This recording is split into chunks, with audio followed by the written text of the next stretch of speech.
எனதருமை நாட்டுமக்களே, வணக்கம். மனதின் குரலில் உங்களை மீண்டும் வரவேற்கிறோம். சில நாட்களில் 2026ஆம் ஆண்டு தன்னை பதிவு செய்ய இருக்கிறது. நான் இன்று உங்களோடு உரையாடிக் கொண்டிருக்கும் வேளையிலே என் மனதில் ஓராண்டுக்கால நினைவுகள் நிழலாடுகின்றன. தேசத்தை ஒன்றாக இணைத்து வைத்த பல காட்சிகள், பல விவாதங்கள், பல சாதனைகள். 2025ஆம் ஆண்டின் பல கணங்கள் பாரத நாட்டு மக்களான நமக்கு பெருமிதத்தைச் சேர்த்தன. தேசத்தின் பாதுகாப்பு தொடங்கி விளையாட்டு மைதானம் வரை, அறிவியலின் பரிசோதனைக் கூடங்கள் தொடங்கி உலகின் பெரும் மேடைகள் வரை, பாரதம் அனைத்து இடங்களிலும் தனது வலுவான முத்திரையை பதித்தது. இந்த ஆண்டு ஆபரேஷன் சிந்தூர் அனைத்து இந்தியர்களுக்கும் பெருமையின் அடையாளமாக ஆனது. பாரதம் தனது பாதுகாப்பு விஷயத்தில் எந்தவிதமான சமரசத்தையும் செய்து கொள்ளாது என்பதை உலகமே பார்த்தது. ஆபரேஷன் சிந்தூரின் போது தேசத்தின் அனைத்து இடங்களிலிருந்தும் பாரத அன்னையிடம் அன்பு மற்றும் அர்ப்பணிப்பு உணர்வின் காட்சிகள் காணக் கிடைத்தன. மக்கள் எல்லோரும் அவரவருக்கு உரித்தான வகையிலே தங்களுடைய உணர்வை வெளிப்படுத்தினார்கள். நண்பர்களே, வந்தே மாதரத்திற்கு 150 ஆண்டுகள் நிறைவான வேளையிலும் கூட இதே உணர்வு மேலோங்கியது. வந்தே மாதரம் 150 என்பதில் உங்கள் ஆலோசனைகளையும் செய்திகளையும் அனுப்பித்தாருங்கள் என்று உங்களிடம் வேண்டிக் கொண்டேன். நாட்டுமக்கள் இந்த இயக்கத்தில் மிகுந்த ஆர்வத்தோடு பங்கெடுத்துக் கொண்டார்கள். நண்பர்களே, 2025ஆம் ஆண்டு விளையாட்டுக்கள் என்ற வகையிலும் கூட நினைவில் கொள்ளத்தக்க ஆண்டாக இருந்தது. நமது ஆடவர் கிரிக்கெட் அணியானது ஐசிசி சாம்பியன்ஸ் கோப்பையை வெற்றி பெற்றார்கள். பெண்கள் கிரிக்கெட் அணியும் கூட முதன் முறையாக உலகக் கோப்பையை வென்றெடுத்தார்கள். பாரதத்தின் பெண்கள் பார்வை திறனில்லா மாற்றுத்திறனாளி பெண்களுக்கான T20 உலகக் கோப்பையை வென்று வரலாறு படைத்தார்கள். ஆசிய கோப்பை T20 போட்டிகளிலும் கூட மூவண்ணத்தின் வண்ணங்கள் பளிச்சிட்டன. மாற்றுத்திறனாளிகளுக்கான உலக தடகளப் போட்டிகளில் பல பதக்கங்களை வென்றதன் மூலம் தன்னம்பிக்கைக்கு முன்னால் எந்த தடையும் தடையல்ல என்பது நிரூபணமாகியிருக்கிறது. விஞ்ஞானம் மற்றும் விண்வெளித் துறைகளிலும் கூட பாரதம் மிகப்பெரிய எல்லையை தாண்டி இருக்கிறது. சுபான்ஷு சுக்லா அவர்கள்தாம் சர்வதேச விண்வெளி நிலையம் வரை சென்ற முதல் இந்தியர் ஆவார். சுற்றுச்சூழல் பராமரிப்பு மற்றும் வன உயிரினங்கள் பாதுகாப்போடு தொடர்புடைய பல முயற்சிகளிலும் கூட 2025ஆம் ஆண்டு தனது அடையாளத்தை பதித்திருக்கிறது. பாரதத்தில் சிறுத்தைகளின் எண்ணிக்கை இப்போது 30க்கும் அதிகமாகியிருக்கிறது. 2025ஆம் ஆண்டிலே நம்பிக்கை, கலாச்சாரம் மற்றும் பாரதத்தின் ஈடு இணையற்ற பாரம்பரியம் அனைத்தையும் ஒன்று சேர பார்க்க முடிந்தது. ஆண்டின் தொடக்கத்திலே பிரயாகராஜிலே மஹா கும்பமேளாவின் ஏற்பாடுகள் உலகம் முழுவதையும் ஆச்சரியத்தில் ஆழ்த்தியது. ஆண்டின் இறுதியிலே அயோத்தியிலே ராமர் ஆலயத்தில் கொடியேற்றம் நிகழ்ந்து இந்தியர்கள் அனைவரின் உள்ளங்களிலும் பெருமையை நிறைத்தது. சுதேசி தொடர்பாக அனைவரின் உற்சாகமும் மிகத் தெளிவாக காணப்பட்டது. இந்தியர்களின் வியர்வை சிந்தப்பட்ட, இந்தியர்களின் உழைப்பு மணம் வீசும் பொருளையே மக்கள் வாங்குகிறார்கள். 2025ஆம் ஆண்டு பாரதத்திற்கு மேலும் தன்னம்பிக்கையை அளித்தது என்று நாம் பெருமையோடு கூறிக்கொள்ளலாம். இந்த ஆண்டு இயற்கை பேரிடர்களை நாம் எதிர்கொள்ள வேண்டியிருந்தது என்பது உண்மைதான். பல துறைகளிலும் சந்திக்க வேண்டி வந்தது. இப்போது 2026ஆம் ஆண்டிலே புதிய நம்பிக்கைகள், புதிய உறுதிப்பாடுகளோடு முன்னேகிச் செல்ல தேசம் தயாராக இருக்கிறது. எனதருமை நாட்டுமக்களே, மிகுந்த நம்பிக்கையோடு உலகம் இன்று பாரதத்தை உற்று கவனிக்கிறது. பாரதத்தின் மீது உலகு வைத்திருக்கும் நம்பிக்கையின் மிகப்பெரிய காரணம் என்னவென்றால் நமது இளைஞர்கள் சக்திதாம். விஞ்ஞானத் துறையிலே நமது சாதனைகள், புதிய புதிய கண்டுபிடிப்புகள், தொழில்நுட்பத்தின் பரவல் ஆகியவை அனைத்தும் உலக நாடுகளை மிகவும் கவர்ந்திருக்கின்றன. நண்பர்களே, பாரதத்தின் இளைஞர்கள் எப்போதுமே புதியது எதையாவது கண்டுபிடிக்கும் பேரார்வம் உடையவர்களாக இருக்கும் அதே வேளையில் விழிப்புணர்வு உடையவர்களாகவும் இருக்கின்றார்கள். தேசத்தை கட்டமைப்பதில் தங்களுடைய பங்களிப்பு எப்படி இன்னும் அதிகப்படுத்த முடியும் என்று எப்போதும் என்னுடைய இளைய நண்பர்கள் என்னிடம் வழக்கமாக கேட்பார்கள். எப்படி தங்களுடைய எண்ணங்களை பகிரலாம் என்று கேட்பார்கள். என் முன்பாக எப்படி அளித்தல் மூலமாக தங்களுடைய எண்ணங்களை முன்வைக்கலாம் என்றும் பலர் வினவுவார்கள். நம்முடைய இளைய நண்பர்களின் இந்த பேரார்வத்திற்கான விடைதான் Viksit Bharat young leaders dialogue. கடந்த ஆண்டு இதன் முதல் பதிப்பு நடந்தது. இப்போது சில நாட்களுக்குப் பிறகு அதன் 2வது பதிப்பு நடக்க இருக்கிறது. அடுத்த மாதம் 12ஆம் தேதியன்று சுவாமி விவேகானந்தர் பிறந்த நாளன்று தேசிய இளைஞர் தினம் கொண்டாடப்படும். இதே நாளன்று இளம் தலைவர்கள் உரையாடலும் நடக்கும். நானும் கூட கண்டிப்பாக இதில் பங்கேற்பேன். இதிலே நமது இளைஞர்கள் புதிய கண்டுபிடிப்புகள், உடலுறுதி, ஸ்டார்ட் அப், விவசாயம் போன்ற மகத்துவம் வாய்ந்த விஷயங்கள் குறித்து தங்களுடைய கருத்துக்களை பகிர்ந்து கொள்வார்கள். இந்த நிகழ்ச்சி தொடர்பாக நான் மிகுந்த ஆர்வத்தோடு இருக்கிறேன். நண்பர்களே, இந்த நிகழ்ச்சியிலே நமது இளைஞர்களின் பங்கெடுப்பு அதிகரித்து வருவது எனக்கு மகிழ்ச்சி தருகிறது. சில நாட்கள் முன்பாகத்தான் இதோடு தொடர்புடைய ஒரு வினாவிடை போட்டி நடந்தது. இதிலே 50 லட்சத்திற்கும் அதிகமான இளைஞர்கள் பங்கெடுத்துக் கொண்டார்கள். ஒரு கட்டுரை போட்டியும் நடந்தது. இதிலே மாணவர்கள் பல்வேறு விஷயங்கள் குறித்து தங்களுடைய கருத்துக்களை முன்வைத்தார்கள். இந்த போட்டியிலே தமிழ்நாடு முதலிடத்தையும் உத்தரப்பிரதேசம் 2வது இடத்தையும் பிடித்தன. நண்பர்களே, இன்று தேசத்திலே இளைஞர்கள் தங்கள் திறமைகளை வெளிக்காட்டும் புதிய புதிய சந்தர்ப்பங்கள் கிடைத்து வருகின்றன. இளைஞர்கள் தங்களுடைய தகுதி, ஆர்வங்கள் ஆகியவற்றுக்கு ஏற்ப தங்களுடைய திறமைகளை வெளிப்படுத்த உதவும் பல தளங்கள் மேலும் உருவாகி வருகின்றன. இப்படி ஒரு தளம், கருத்துக்களும் எண்ணங்களும் செயல் வடிவம் பெறுகின்ற ஒரு தளம் என்றால் அதுதான் ஸ்மார்ட் இந்தியா ஹேக்கத்தன். நண்பர்களே, ஸ்மார்ட் இந்தியா ஹேக்கத்தன் 2025 இதன் நிறைவு நிகழ்ச்சி இந்த மாதம்தான் நடந்தது. இந்த ஹேக்கத்தானின் போது 80க்கும் அதிகமான அரசுத் துறைகளின் 270க்கும் மேற்பட்ட பிரச்சனைகள் தொடர்பாக மாணவர்கள் ஈடுபட்டார்கள். மாணவர்கள் அளித்த தீர்வுகள் நிஜ வாழ்க்கையின் சவால்களோடு தொடர்புடையவையாக இருந்தன. எடுத்துக்காட்டாக, போக்குவரத்து பிரச்சனை. இது தொடர்பாக இளைஞர்கள் ஸ்மார்ட் டிராஃபிக் மேனேஜ்மெண்ட், அதாவது புத்திசாலித்தனமான போக்குவரத்து மேலாண்மையோடு தொடர்புடைய பல சுவாரஸ்யமான கோணங்கள் பகிரப்பட்டன. நிதிசார் மோசடிகள் மற்றும் டிஜிட்டல் கைதுகள் போன்ற சவால்களுக்கான தீர்வுகளுக்கும் இளைஞர்கள் தங்களுடைய கருத்துக்களை முன்வைத்தார்கள். கிராமங்களில் டிஜிட்டல் வங்கி சேவைகளுக்கான இணைய பாதுகாப்பு கட்டமைப்பு தொடர்பாகவும் ஆலோசனை வழங்கினார்கள். பல இளைஞர்கள் விவசாயத்துறையின் சவால்களுக்கான தீர்வு காண்பதிலே ஈடுபட்டிருந்தார்கள். நண்பர்களே, கடந்த 7-8 ஆண்டுகளிலே ஸ்மார்ட் இந்தியா ஹேக்கத்தானிலே 13 லட்சத்திற்கும் மேற்பட்ட மாணவர்களும் 6000க்கும் அதிகமான நிறுவனங்களும் பங்கெடுத்தன. இளைஞர்கள் பல நூற்றுக்கணக்கான பிரச்சனைகளுக்கும் உகந்த தீர்வுகளை அளித்திருக்கிறார்கள். இவை போன்ற ஹேக்கத்தான்கள் அடிக்கடி நடந்து வருகின்றன. இந்த ஹேக்கத்தான்களில் நீங்களும் கண்டிப்பாக பங்கெடுத்துக் கொள்ளுங்கள் என்று நான் எனது இளைய நண்பர்களிடம் கேட்டுக்கொள்ளுகிறேன். நண்பர்களே, இன்றைய வாழ்க்கை தொழில்நுட்பம் சார்ந்து இருக்கிறது. எந்த மாற்றங்கள் ஏற்பட பல நூற்றாண்டுகள் பிடித்ததோ அவையெல்லாம் இன்று சில ஆண்டுகளிலேயே நடந்து விடுவதை நாம் பார்த்து வருகிறோம். ரோபோக்கள் மனிதர்களின் இடத்தை பிடித்து விடுமோ என்று கூட பல வேளைகளில் மக்கள் கவலையை தெரிவிக்கின்றார்கள்.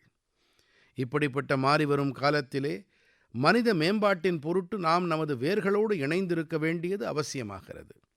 நமது அடுத்த தலைமுறை புதிய சிந்தனைகளோடும் புதிய வழிமுறைகளோடும் தனது கலாச்சாரத்தின் வேர்களோடு நன்கு ஒன்றர பிணைந்திருப்பதை காணும் வேளையில் எனக்கு மிகுந்த சந்தோஷமாக இருக்கிறது. நண்பர்களே, நீங்கள் இந்தியன் இன்ஸ்டிடியூட் ஆஃப் சயின்ஸ், இந்திய அறிவியல் கழகத்தின் பெயரை கண்டிப்பாக கேள்விப்பட்டிருப்பீர்கள். ஆய்வு மற்றும் புதுமைகள் கண்டுபிடிப்பு ஆகியன இந்த நிறுவனத்தின் அடையாளங்கள். கல்விக்கும் ஆய்வுக்கும் இடையே இசைக்கும் ஓரிடம் வேண்டும் என்று சில ஆண்டுகள் முன்பாக இங்கே சில மாணவர்கள் உணர்ந்தார்கள். அவ்வளவுதான். அதிலிருந்து இசை வகுப்பு தொடங்கியது. பெரிய மேடை இல்லை, பெரிய பட்ஜெட்டும் இல்லை. மெல்ல மெல்ல இந்த முன்னெடுப்பு அதிகரித்து கொண்டே சென்று இன்று இதை நாம் கீதாஞ்சலி IISc என்ற பெயரால் அறிகிறோம். இப்போது இது ஒரு வகுப்பு மட்டுமல்ல, வளாகத்தின் ஒரு கலாச்சார மையம். இங்கே இந்துஸ்தானி பாரம்பரிய இசை இருக்கிறது, மக்களின் பாரம்பரிய இசை இருக்கின்றது, பாரம்பரிய முறைகள் இருக்கின்றன.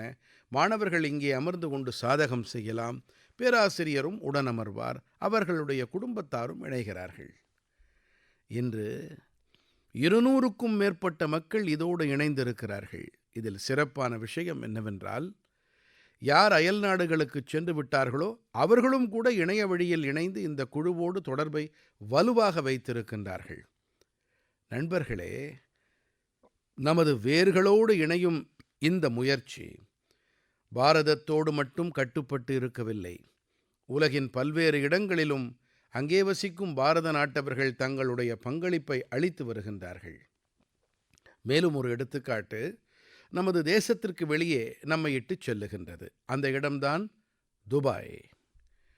அங்கே வசிக்கும் கன்னட குடும்பங்கள் தங்களிடத்திலே ஒரு வினாவை எழுப்பிக் கொண்டார்கள். நமது குழந்தைகள் தொழில்நுட்ப உலகில் முன்னேறிக் கொண்டு என்னமோ இருக்கின்றார்கள். ஆனால் அவர்கள் தங்களுடைய மொழியை விட்டு விலகிச் செல்கிறார்களோ? இங்கிருந்து தொடங்கியதுதான் கன்னட பாடசாலை. இந்த முயற்சியின் வாயிலாக குழந்தைகளுக்கு கன்னடம் படித்தல், எழுதுதல், பேசுதல், கற்றல் ஆகியன கற்பிக்கப்படுகின்றன. இன்று இதோடு 1000க்கும் மேற்பட்ட குழந்தைகள் இணைந்திருக்கிறார்கள். உண்மையிலே கன்னட நாடு நுடி நம்ம ஹெம்மே, அதாவது கன்னட பூமியும் மொழியும் நம்முடைய பெருமிதம் என்பதே இதன் பொருள். நண்பர்களே, ஒரு பழமொழி உண்டு, மனம்போல் வாழ்வு. இந்த முதுமொழியை மீண்டும் உண்மை என நிரூபித்திருக்கின்றார்கள் மணிப்பூரைச் சேர்ந்த ஒரு இளைஞரான மொய்ராங் தேம் சேட் அவர்கள். இவர் 40 வயதுக்கும் குறைவானவர். மொய்ராங் தேம் அவர்கள் மணிப்பூரின் மிகத் தொலைவான பகுதியில் வசிக்கிறார். இங்கே மின்சாரம் தொடர்பான பெரும் பிரச்சனை இருந்து வந்தது.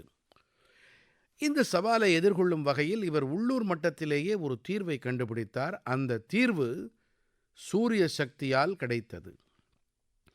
நமது மணிப்பூரில் சூரிய சக்தியை உற்பத்தி செய்வது எளிதானது. மொய்ராங் தேம் அவர்கள் சூரிய சக்தி பேனலை பொருத்தும் இயக்கத்தை தொடங்கினார். இந்த இயக்கம் வாயிலாக இன்று அவருடைய பகுதியில் நூற்றுக்கணக்கான வீடுகளில் சூரிய சக்தி சென்றடைந்து விட்டது. குறிப்பாக இவர் சூரிய சக்தியை பயன்படுத்தி உடல்நல பராமரிப்பு மற்றும் வாழ்வாதாரத்தை மேம்படுத்தி இருக்கிறார். இன்று இவருடைய முயற்சிகளால் மணிப்பூரில் பல உடல்நல மையங்களுக்கும் சூரிய சக்தி கிடைத்து வருகின்றது. இவருடைய இந்த பணிக்காக மணிப்பூரின் பெண் சக்திக்கும் மிகப்பெரிய ஆதாயம் ஏற்பட்டிருக்கின்றது. உள்ளூர் மீனவர்கள் மற்றும் கலைஞர்களுக்கும் இது உதவிகரமாக இருக்கின்றது. நண்பர்களே, இன்று அரசாங்கம் பிரதம மந்திரி சூரிய சக்தி இல்லம் இலவச மின்சார திட்டம் வாயிலாக பயனாளி குடும்பங்கள் அனைவருக்கும் சூரிய தகடுகளை பொருத்த கிட்டத்தட்ட 75 முதல் 80,000 ரூபாய் கொடுத்து வருகிறது. மொய்ராங் தேம் அவர்களின் இந்த முயற்சி என்னமோ தனிப்பட்ட முயற்சியாக இருக்கலாம், ஆனால் சூரிய சக்தியோடு தொடர்புடைய இயக்கத்துக்கு புதிய வேகத்தை அளித்து வருகிறது. நான் மனதின் குரல் வாயிலாக அவருக்கு என் நல்வாழ்த்துக்களை தெரிவித்துக் கொள்ளுகிறேன். என் இனிய நாட்டு மக்களே, வாருங்கள், நாம் சற்று ஜம்மு காஷ்மீரம் வரை சென்று வருவோம். ஜம்மு காஷ்மீரத்தின் கலாச்சார மற்றும் வரலாற்று பாரம்பரியம், அதன் ஒரு விஷயம் பற்றி உங்களுக்கு தெரிவிக்க விரும்புகிறேன். இது உங்கள் அனைவரையும் பெருமைப்படச் செய்யும். ஜம்மு காஷ்மீரத்தின் பாராமுலாவிலே ஜெஹன்போரா என்ற பெயருடைய இடம் இருக்கிறது. அங்கே பல்லாண்டுகளாக சில உயரமான மேடுகளை மக்கள் பார்த்து வந்திருக்கிறார்கள். பொதுவாக இந்த உயரமான மேடுகள் என்னவென்று யாருக்கும் தெரிந்திருக்கவில்லை. ஆனால் ஒரு நாள் அகழ்வாய்வாளர்களின் கவனம் இவற்றின்பால் திரும்பியது.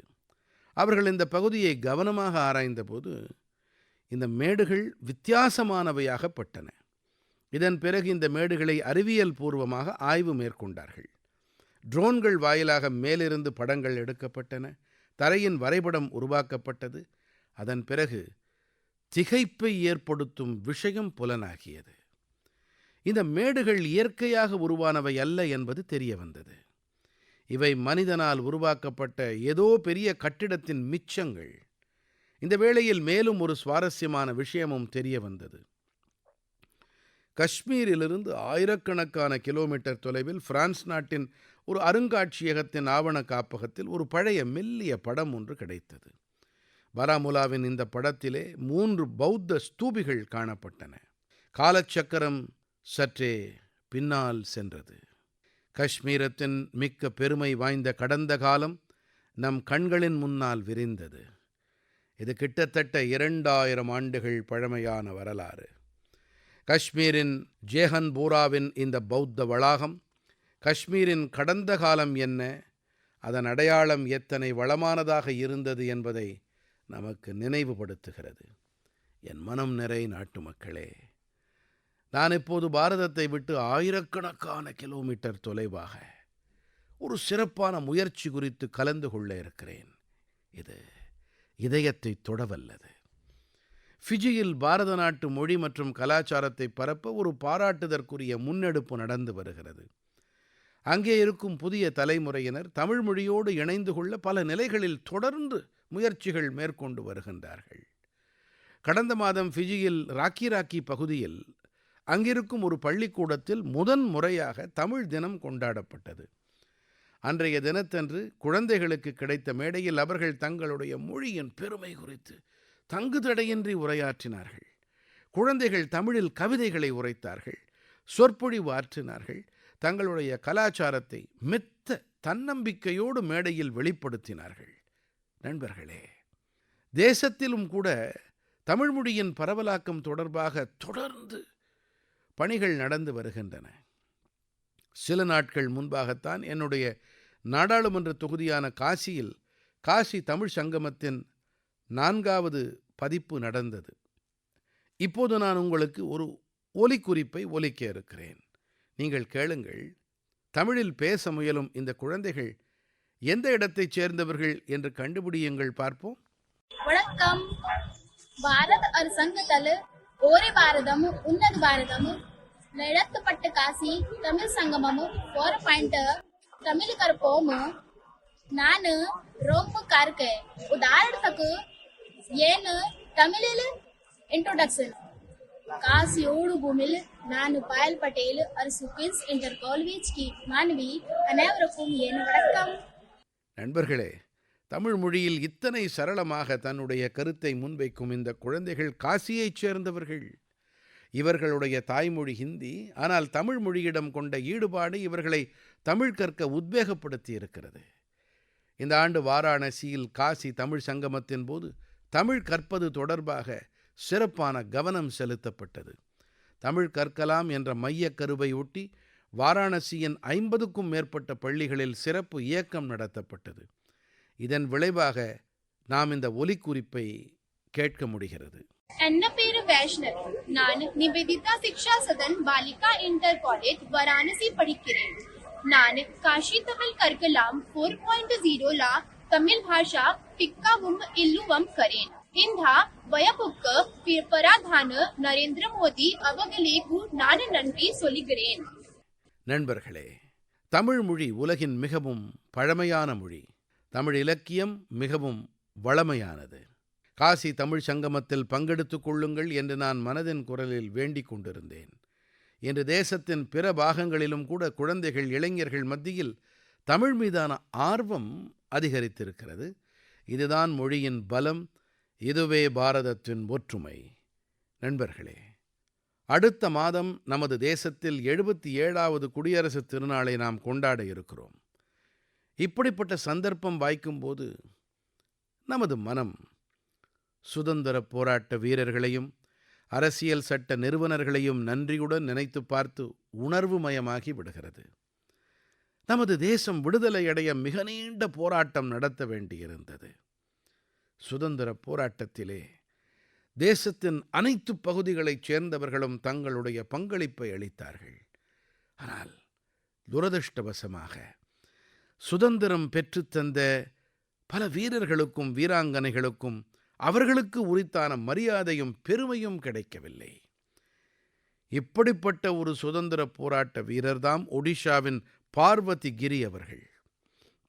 2026ஆம் ஆண்டு ஜனவரி மாதம் அவர் பிறந்த நூற்றாண்டு கொண்டாடப்படும். அவர் 16 வயதிலேயே வெள்ளையனே வெளியேறு போராட்டத்தில் பங்கெடுத்து கொண்டார். நண்பர்களே, சுதந்திர போராட்டத்திற்கு பிறகு பார்வதி கிரி அவர்கள் தன்னுடைய வாழ்க்கையை சமூக சேவை மற்றும் பழங்குடியின மக்களின் நலனுக்காக அர்ப்பணித்தார். பல அநாதை இல்லங்களை நிறுவினார். கருத்தூக்கம் அளிக்கும் அவருடைய வாழ்க்கை அனைத்து தலைமுறையினருக்கும் வழிகாட்டும் விளக்காக இருக்கும். மூம் பார்வதி கிரி ஜிங்கு ஸ்ரத்தாஞ்சலி அர்ப்பண கருச்சி. நான் பார்வதி கிரி அவர்களுக்கு நினைவாஞ்சலிகளை அர்ப்பணம் செய்கிறேன் என்பதே இதன் பொருள். நண்பர்களே, நாம் நமது மரபுகளை மறக்காமல் இருப்பது அவசியம். நமக்கு சுதந்திரம் பெற்றுத்தந்த நாயகர்கள் நாயகிகளின் மகத்துவம் வாய்ந்த கதைகளை அடுத்த தலைமுறை வரை கொண்டு செல்ல வேண்டும். விடுதலை அடைந்து 75 ஆண்டுகள் ஆன நிலையில் அரசாங்கம் ஒரு சிறப்பான இணையதளத்தை உருவாக்கியிருந்தது உங்கள் அனைவருக்கும் நினைவிருக்கலாம். அதிலே ஒரு பகுதி அன்சங் ஹீரோஸ், புறக்கணிக்கப்பட்ட நாயகர்களுக்கு என அர்ப்பணிக்கப்பட்டிருந்தது. இன்றும் கூட இந்த இணையதளத்திற்கு சென்று தேசத்திற்கு விடுதலை பெற்றுத்தந்த ஆளுமைகளின் மாபெரும் பங்களிப்பு குறித்து நீங்கள் தெரிந்து கொள்ளலாம். என் கனிவான நாட்டு மக்களே, மனதின் குரல் வாயிலாக சமூகத்தின் நன்மையோடு தொடர்புடைய மகத்துவம் வாய்ந்த பல விஷயங்கள் குறித்து நாம் விவாதிக்க மிக நல்லதொரு சந்தர்ப்பம் நமக்கு கிடைக்கிறது. நம் அனைவருக்கும் கவலை அளிக்கவல்ல ஒரு விஷயம் குறித்து நான் பேச விரும்புகிறேன். ஐசிஎம்ஆர், அதாவது இந்திய மருத்துவ ஆய்வுக்குழு தற்போது அறிக்கை ஒன்றை சமர்ப்பித்திருக்கிறது. நிமோனியா மற்றும் யூடிஐ, அதாவது சிறுநீரக தொற்று போன்ற நோய்களுக்கு எதிராக ஆன்டிபயோட்டிக் மருந்துகள், அதாவது நுண்ணுயிர் எதிர்ப்பிகள் பலம் குன்றியவையாக இருக்கிறது என்று இதில் கூறப்பட்டிருக்கிறது. நம் அனைவருக்கும் இது மிகவும் கவலை தரும் விஷயம். அந்த அறிக்கையின்படி இதற்கான மிகப்பெரிய காரணம் என்றால் மக்கள் சற்றும் சிந்திக்காமல் நுண்ணுயிர் எதிர்ப்பு மருந்துகளை எடுத்துக்கொள்வது தானாம். போகிற போக்கில் எடுத்துக்கொள்ளக்கூடியவை அல்ல இந்த நுண்ணுயிர் எதிர்ப்பிகள். இவற்றை மருத்துவரின் ஆலோசனைப்படியே மட்டும் எடுத்துக்கொள்ள வேண்டும். ஒரு மாத்திரை போட்டுக்கொள்வோம், அனைத்து கஷ்டங்களிலிருந்தும் விடுதலை அடைவோம் என்று இப்போதெல்லாம் மக்கள் சிந்திக்கத் தொடங்கியிருக்கின்றார்கள். இதன் காரணமாகவே நோய்களும் நோய் தொற்றுக்களும் இந்த நுண்ணுயிர் எதிர்ப்பி மருந்துகளை பயனற்று போகச் செய்கின்றன. தயவு செய்து உங்கள் இஷ்டப்படி மருந்துகளை பயன்படுத்தாதீர்கள் என்று உங்கள் அனைவரிடத்திலும் கேட்டுக்கொள்ளுகிறேன். நுண்ணுயிர் எதிர்ப்பி மருந்துகள் விஷயத்தில் இதை நினைவில் வைத்திருப்பது மிகவும் அவசியம். மருந்துகளை எடுத்துக்கொள்ள வழிகாட்டுதலும் நுண்ணுயிர் எதிர்ப்பிகளுக்கு மருத்துவர்களும் அவசியம் என்றே நான் கூறுவேன். இந்த பழக்கம் உடல் நலத்தை மேலும் சிறப்பாக்க உதவுவதாக இருக்கும். என் உளம் நிறை நாட்டு மக்களே, நமது பாரம்பரிய கலைகள் சமூகத்தை சக்தியுடையதாக ஆக்குவதோடு மக்களின் பொருளாதார வளர்ச்சிக்கான ஊடகமாகவும் ஆக்கி வருகின்றன. ஆந்திர பிரதேசத்தின் நார்சாபுரம் மாவட்டத்தின் லேஸ் கிராஃப்ட் தேசமெங்கும் பேசுபொருளாக ஆகியிருக்கிறது. இந்த லேஸ் கிராஃப்ட் பல தலைமுறைகளாக பெண்களின் கைப்பொருளாகவே இருந்து வந்தது. மிகுந்த பொறுமையோடும் நுணுக்கமாகவும் தேசத்தின் பெண் சக்தி இதனை பாதுகாத்து வந்தது. இன்று இந்த பாரம்பரியத்தின் ஒரு புதிய வண்ணமயமான வடிவம் முன்னெடுத்துச் செல்லப்பட்டு வருகின்றது. ஆந்திர பிரதேச அரசாங்கமும் நபார்டு வங்கியும் இணைந்து கைவினைஞர்களுக்கான புதிய வடிவமைப்பை கற்பித்துக் கொண்டு வருகின்றார்கள். சிறப்பான திறன் பயிற்சி அளித்து வருகின்றார்கள். புதிய சந்தைகளோடு இணைத்து வருகின்றார்கள். நார்சாபுரம் லேஸுக்கு புவிசார் காப்பீடும் கிடைத்திருக்கிறது. இன்று இதன் காரணமாக 500க்கும் மேற்பட்ட பொருட்கள் உருவாக்கப்பட்டு வருகின்றன. 250க்கும் மேற்பட்ட கிராமங்களிலே கிட்டத்தட்ட 1 லட்சம் பெண்களுக்கு இதனால் வேலை வாய்ப்பு உண்டாகியிருக்கிறது. நண்பர்களே, தங்களுடைய உழைப்பால் பாரம்பரிய கலைகளை முன்னெடுத்துச் செல்வதோடு மட்டுமல்லாமல் இதனால் உள்ளூர் மக்களுக்கு அதிகாரமளிக்கும் பணியைச் செய்யும் மக்களை முன்னிலைப்படுத்துவதற்கான மேடையாக மனதின் குரல் இருக்கின்றது.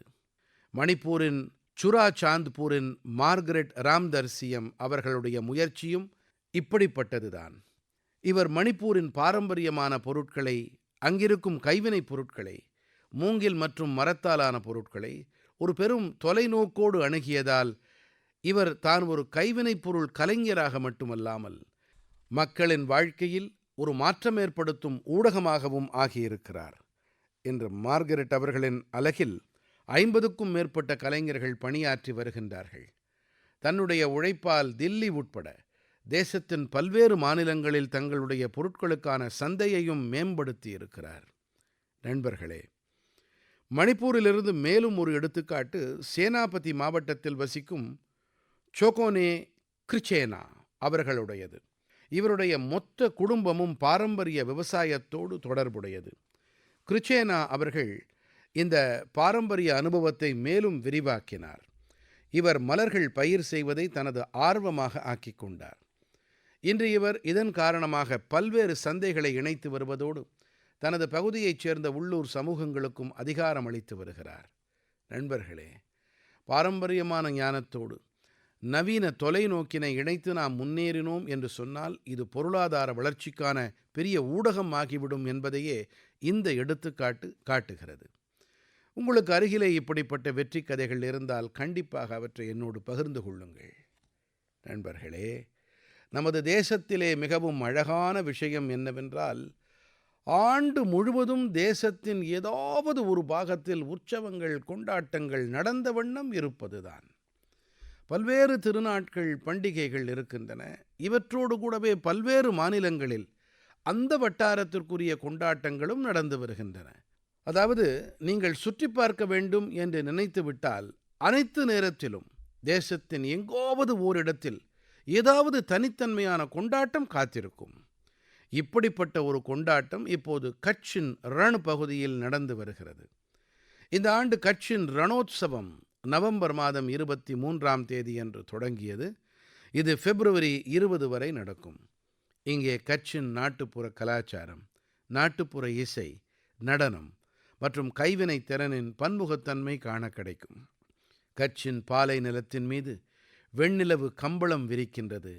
அந்த காட்சி அனைவரின் மனதையும் கொள்ளை கொள்ளக்கூடிய ஒன்றாகும். இந்த ரண் உற்சவத்தின் டென்ட் சிட்டி, கூடார நகரம் மிகவும் பிரபலமானதாகும். கடந்த ஒரு மாதத்தில் இதுவரை 2 லட்சத்திற்கும் மேற்பட்டவர்கள் தேசத்தின் பல்வேறு இடங்களிலிருந்தும் உலகின் பல்வேறு பாகங்களிலிருந்தும் இந்த ரணோத்சவத்தில் கலந்து கொண்டிருக்கிறார்கள் என்ற தகவல் கிடைத்திருக்கிறது. உங்களுக்கும் சந்தர்ப்பம் வாய்த்தால் நீங்கள் கண்டிப்பாக இதில் கலந்து கொள்ளுங்கள். பாரதத்தின் பன்முகத்தன்மையின் ஆனந்தத்தை உணர்ந்து பாருங்கள். நண்பர்களே, 2025 மனதின் குரலின் இது கடைசி பகுதி. நாம் 2026ஆம் ஆண்டிலே இதே உற்சாகம், பேரூக்கத்தோடு, உள்ளார்ந்த உணர்வோடு நமது மனதின் குரலில் கண்டிப்பாக ஈடுபடுவோம். புதிய ஆற்றல், புதிய விஷயங்கள், புதிய உள்ளெழுச்சி நிரப்பவல்ல நாட்டு மக்களின் கணக்கே இல்லாத நிகழ்ச்சிகள்தாம் நம்மை மனதின் குரலில் இணைத்து வைக்கின்றது. ஒவ்வொரு மாதமும் இப்படிப்பட்ட அநேக செய்திகள் கிடைத்து வருகின்றன. இவை வளர்ச்சியடைந்த பாரதம் தொடர்பான நம்முடைய தொலைநோக்கை விளக்குகின்றன. மக்களிடமிருந்து கிடைக்கும் ஆலோசனைகள் மேலும் இந்த திசையில் அவர்களின் முயற்சிகளை காணும்போது இந்த நம்பிக்கை மேலும் வலுவடைகிறது.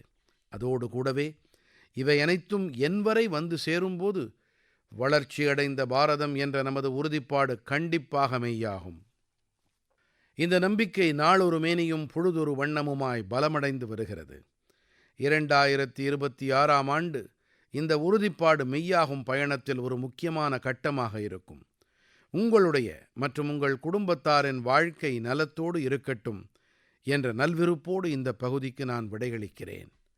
ஆனால் ஒன்று, ஃபிட் இண்டியா மூவ்மெண்ட், உடலுறுதி இந்தியா இயக்கம், இதன்படி நீங்களும் உடலுறுதியோடு இருக்க வேண்டும்.